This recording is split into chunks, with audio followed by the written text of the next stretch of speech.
બનાસકાંઠા જિલ્લામાં ગ્રામ પંચાયતની ચૂંટણી પહેલા એક મહત્વપૂર્ણ વિકાસ થયો છે. વડગામની જોઈતા ગ્રામ પંચાયત સમરસ બની છે.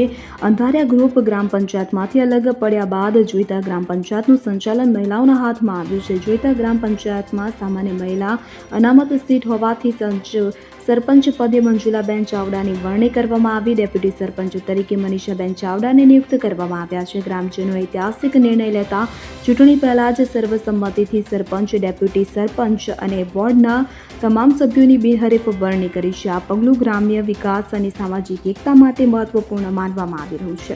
Bureau report CN24 news. હવે જુઓ દેશ દુનિયાની તમામ ખબરો તમારી આંગળીના ટેરવે.